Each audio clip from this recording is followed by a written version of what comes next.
Good morning and welcome to the future. So, we are obviously back home after this cruise, but we've got one last episode of random footage and things that we need to send your way. Yeah. And then we're going to tie a bow on this and do a little bit of a wrap up. So. We never quite know how it's going to go, so sometimes we have to pop in and do these little filler parts, but it's still good. That's true. So now, up next, what you're getting ready to see is one missing day. You might notice, I think there was a caption, that there was no Lorient day in the series. Correct. See, what had happened was we decided to take Lorient Day to do laundry, stay on the ship, experience a few things, catch up on work. And so we recorded bits and pieces of stuff that we did on Lorient Day. And here it is, coming your way. Check it out. I don't know why I did that. Nothing cool happened. Just watch it. Welcome to today's laundry room adventure. So we've got 3 washers and 3 dryers. I think they have at least laundromats on deck 7, 8, 9, and 10. They're completely complimentary, including the soap, which is over here, solid detergent.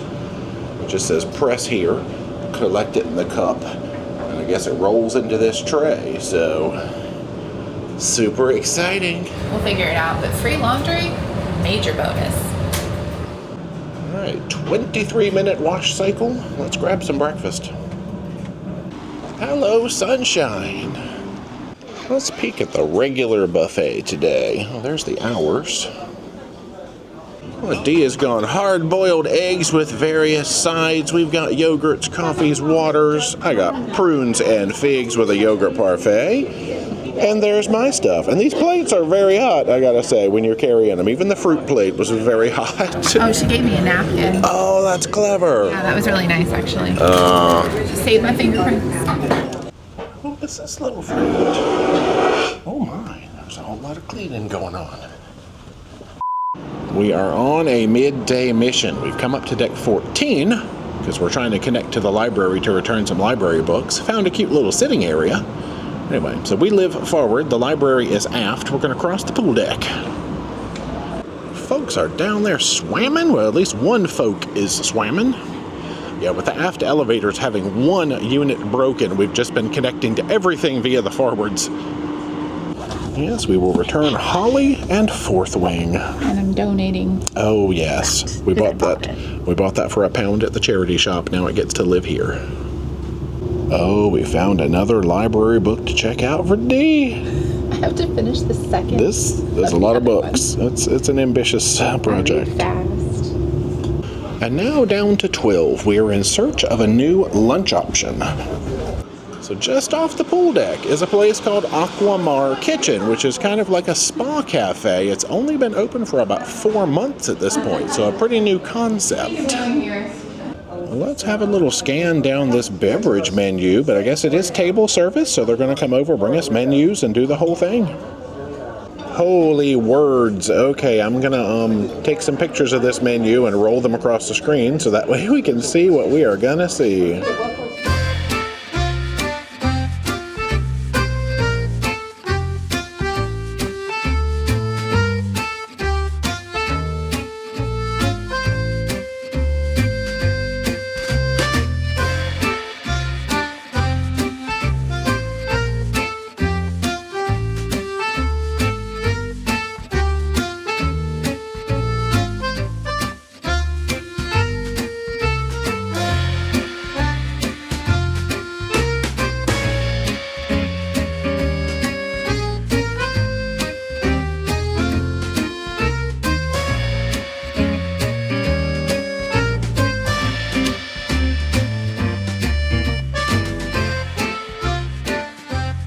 Now we're on a mission to take a peek at the fitness center, gym, spa, vitality center, all those words.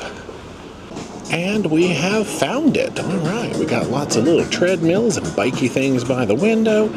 We've got some yoga ball mat action over there. A couple machines in this direction. Oh, there's Dee. Just kidding. All right, Dee has done the math. How many treadmills? 8, which I've seen on like much larger ships, so that's really good for a ship with like 1,000 people. True. I think we'll bypass peeking at the spa because there's usually lots of people in the spa. Woo! Hey, Horizons. Oh, here's one random room we passed by a few times, and there's usually somebody in here. This is the smoking lounge just off of Horizons. They got lots of cozy seating in there, but it is open air with absolutely no door. So, smoking lounge directly into Horizons. Now, we've come up here because they're having tea time today. Included tea time. Oh, look at this card of goodness. We got string music. Well, we've started savory with turkey sandwiches, cucumber sandwiches, roast beef. They brought out the pots of hot water. Dee is letting her steep in the pot. Now, I've never known steep in the pot versus steep in the cup. It's a personal preference, I think. I'm usually a steep in the cup man, but I don't know. Anyway, tunes.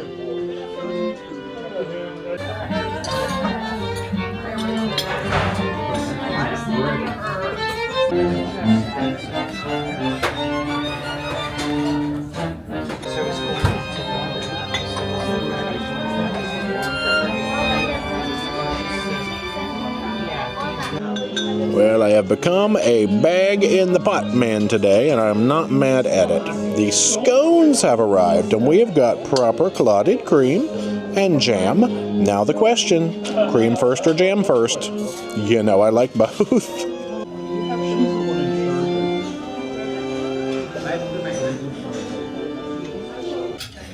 And what better follow-up to that than a little reading with a view? We become those people. We're a reading channel now. We have come down to check out the pizza option for dinner. We have come out just in time to watch the sun sneaking down below the horizon. This is the waves area just off the main pool deck. It's like full-on tablecloth dinner servicey stuff going on out here. Our first courses have arrived. Now, don't be fooled. I know these look like the same dish, but they are not quite. Dee has gone with caprese, which of course is mozzarella, tomato, little balsamic. Basil. Yeah, I have gotten burrata, which of course is a cheese with some tomatoes and some balsamic dressing. But this is a cheese that's stuffed with more cheese, and therein lies the difference. And the presentation looks like a specialty restaurant, but this is included and a really nice dinner option if you're just looking for something not the dining room or the buffet or things like that. So, yay! Yeah! The mains have arrived. Dee has gone with the burrata pizza. Yeah. Okay, the burrata was excellent, I gotta say, so I think you're gonna enjoy that. The smell is so nice. Yes. Garlic. Garlicky. I got the chicken, or pollo they called it, but it's lemon chicken, little red onion, little tomato, stuff like that. They didn't have Hawaiian, or I might have ordered Hawaiian. Y'all, that pizza was solid. The crust had a nice hand-tossed consistency. The dough was a little bit seasoned. I'm going to put that up there in my top... okay, you're doing top 2. I'd say top 3 pizzas at sea. Whew. I don't think it's quite enough to dethrone my MSC as number 1, but it gave it a darn good try. And hey, we're back. It's us again. How about that? So, fun. I'll call it a ship day. I almost called it a sea day. But No, but it's nice when it's a little more empty and you can kind of explore areas you haven't seen yet. So we do enjoy that. Yeah, but we got a little bit of laundry done. Mm-hmm. We explored, that was our first time eating at Aquamar is the funny thing, because by this point you've seen us eat at Aquamar like 2 or 3 or 4 times, but that was our first day discovering it, I think. Anyway, so now the last day of the cruise was the one and only sea day. Right. It was a very intensive schedule. Yeah, which is part of the reasons why we took Lorient early in the cruise to have sort of a ship day. Now, there's no sea day footage, really. We took this last sea day to just kind of experience the ship, probably catch up on work, and to just enjoy. So there's no real footage of the sea day. No. Other than shower chat. So let's go ahead and jump ahead to shower chat, debarkation morning, and then we'll be right back. Yes. I don't know why I did this. Nothing cool happened. Just watch it. Just watch it. It is time for In the Shower with Jay, Oceania Marina edition, also known as Double Trouble. Let's look. Well, since it is in the shower, let's start with the actual shower. So glass door leading into a snug partial square. We do have some controls here because the bottom controls that thing and the top knob controls this rainfall shower head. We got a couple of snack shelves. Not bad. Bar soap is what was provided, as well as shampoo and conditioner, or you could use that shampoo, I think, as a body gel. But very simple. No bars, no grab rails, no, frivolity. Now the trouble begins when you enter the shower. I am 6'5". The height of the ceiling, I would say, can you even see it, is about 6'6". This light fixture sticks down about 2 inches. That makes this about 6'4". And this lovely unit hangs down another inch, which makes this about 6'3". So the getting under things did not really happen unless you get your squats in. This was cool. It sprayed in a whole bunch of different directions. This was okay. I used it. The moving around in the get downing space, not great. So we sort of referred to this as our little torture box. So this was, let's get out. So on the other side of the world, we have bathtub. It has grab bar. It has towel rack up top. What else is happening here? Let's look. We got grab bar there. Sort of controls. One temperature control, which was a little fickle. You push the button to make the water go from the faucet up top. There is one snack shelf. One shower type unit. There is a clothesline. That's about the gist of this one. Where's the clothesline pulls from right there, that's right. The problem in here again lies in the fact that this ceiling, if I stand up straight, I'm gonna say this ceiling is exactly 6'5". 6'4" and a half maybe, because if I stand up straight, I am pushing my head into the ceiling. You've got a light fixture over here, which poses a danger. The get downing room is much better in here. You've got, assuming you duck, you've got lots of side to side, and that's it. None of this direction, just the side to side. The glass partition, this thing, there's no door that closes, there's no curtain. Just this partition, which lets water go out into the bathroom. But that's not really a problem because the pressure in here was like, I would wish the water good luck in getting past this partition, and maybe that's on purpose. Let's get out of here. So yeah, this for some reason became the lesser used option over the course of the week, just because of the weird spray and the openness. And here, let's do this and give it a number. Whoa. And for some reason, for both of us, this was actually the preferred unit. Torture box. Let's give it a number. Oh, man. Happy disembarkation morning. It's never a happy morning. Who am I kidding? So we've already gotten up. We've had breakfast. Throw those pictures in here now. A lot of the food is actually kind of look like some of the stuff we got at Aquamar, because we tried to eat off the healthy menu this morning. Now we've come down to the grand bar area to await our tag number being called. And now the end is near. Time to head out. So the gangway is here on deck 6. Same deck as the restaurant, which is very handy. Hey! Y'all, we're back. So let's go ahead and put an ending on this whole series. So Put a bow on it. that's it. This was our first ever experience on Oceania. Now, the funny thing is, it doesn't make a whole lot of sense for us to get into the way their systems and their programs worked when we did this sailing, because Like what was included with your cruise fare, basically. Yeah, because it's changed. it was like the day that our sailing ended or something like that. The program has been revised, shall we say, and they've done it a few times in Oceania's lifespan. So you just have to either reach out to your travel agent who can explain all that to you, or go on their website and read it on your own, because it's a lot.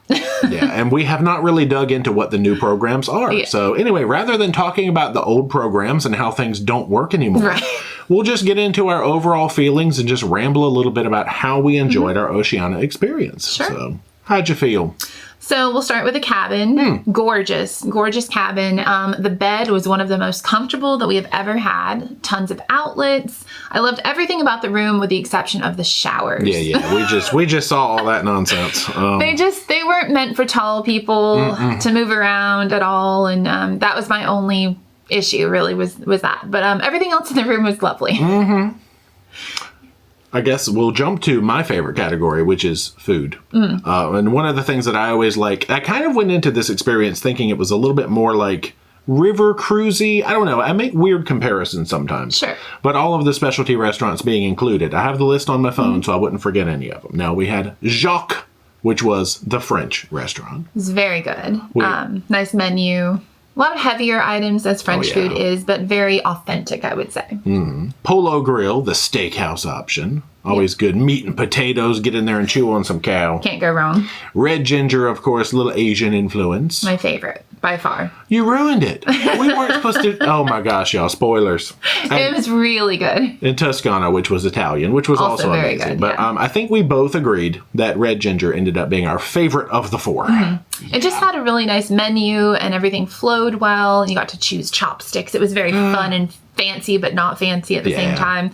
Now, do keep in mind, you do have to make reservations in advance for these restaurants, even though they're included, to make sure you can get in on the time you want. And we find that if you want like a solo table, you probably need to be in a suite. So you have early booking. Otherwise, you will be sharing with other people, which is fine. We made lots of like friends. So it was cool. Yeah, when we went in to book, I think the choices were if we wanted a table for two, it was like eat at 9 Yeah, not solo. Right. Table for two. Private table, I guess. And it was like, okay, otherher you can share and you can have your pick of any time in the world. So we did shared tables every night at dinner. And we met some great people. We did. It was really fun. The other little random things that we wanted to point out is I loved all the water stations around the ship. The whole thing with those bottles and those, is it Vero water stations? Oh. Yeah, it was nice. Like they're trying to have less plastic waste, which I appreciate. And you get the nice water bottle, and everywhere you went, you could fill it up with either sparkling or still water, which was so cool. Yeah, at first when I saw one in the back of the theater, I'm like, why is there one in the back of the theater? Because that's where you meet for excursions and you fill up your water bottle right before you get off the ship. They know what they're doing. Yeah. Very smart. The library. Please tell me. This was the largest library I have ever seen on a ship. Be still my heart. So some of the series might have been boring because we were probably reading. No, I'm kidding. I bet we were. That's probably why we took some days off from recording. But it had the best library. Everything was well organized and like by author. They had so many new books that I've been wanting to read and just didn't have the time to like go find on my own. They were all available there. I think I read like, I don't know, a whole series of things there. It was nice seating. They had like a little fake fireplace, if I remember correctly. It was next to a coffee shop. It was a very lovely area and really quiet and just a nice place you could go and look out at the ocean while you're reading your book. It was beautiful. Yeah, you saw that stack of books that we had amassed in the cabin, and we made it through, I think. We read them all. Yeah. No wonder we didn't record. Anyway, and then Aquamar, just as a general concept, I love the menu and the convenience of Aquamar right there on the pool deck. It was nice. I prefer the lunch menu. There was more options, like you could get a poke bowl and you can get healthy things and then things that were like maybe a little more naughty for you, but everything had like a spa feel to it, but it was all delicious. And that was the end of my list. Now, I know one thing I wanted to touch on too is that Oceania bills themselves, all right, what's the catchphrase? The finest cuisine at sea. And I would say we had great food, but I don't know that I was just that much more blown away by their food than I am other lines that I've sailed. It was great, and I would put it in my top, but I don't know if I would put it at the top. Yeah, that's a high bar to reach, saying that you have the finest cuisine at sea. We haven't sailed every ship, like I said in the video, so I can't really rate it that, but it was very good. The presentation, I think if you're looking for that super fancy, it's not like all the gastronomy kind of like things that they do with that. So maybe that would be disappointing to some people, but the food was really good. Yeah, I mean, I always prefer a good tasting dish as opposed to a good looking dish. And they say you eat with your eyes first. Well, I eat with my mouth most. So I need it to taste good. And it did. It did. Yeah. And of Nothing course, was bad. Oceania is part of, it's funny because they're part of like the Norwegian group right now. We always have really good food on Norwegian. We do. We had really good food on Oceania. And spoiler alert, coming up soon, you will see our first Regent Seven Seas cruise experience. And we had really good food on Regent. And that's all the Norwegian family. They know what they're doing with the food, for sure. Yes, they do. But any other final thoughts before we slap this Oceania out of here and get on to some Caribbean? Because up next, we've got Caribbean vlogs coming your way. It was really nice. If you're looking for a small ocean cruise ship experience, it was great. It doesn't have quite as much to do as your larger ships, but sometimes we like that better. You can really get to know the crew and the other guests, and it was just nice. It wasn't overly fussy or too fancy for us in any way. You weren't required to wear like a jacket to dinner or anything like that. It was a good experience, and I would do it again for sure. Yeah, would definitely sail Oceania again. Now, I don't know if I'm looking at a list of cruises, would I go like, oh, I really want to sail Oceania above anybody else? No. But I would gladly sail them again, of course. Definitely. Yeah, so great time overall. Thanks for hanging out, watching the series, listening to us ramble. Yeah, thanks for sticking it out. It was a long one. 12 days all around France and Spain. It was awesome, though. I know. We got to see some really fun little towns that I don't know that we would have ever gotten to see on any other like cruise line like that. Exactly. So. If you have not already, be sure to subscribe to the channel. Become a Pyromaniac today. Socialize all our media, Facebook, Instagram, and X Twitter thing. Yep, and until next time, rock on.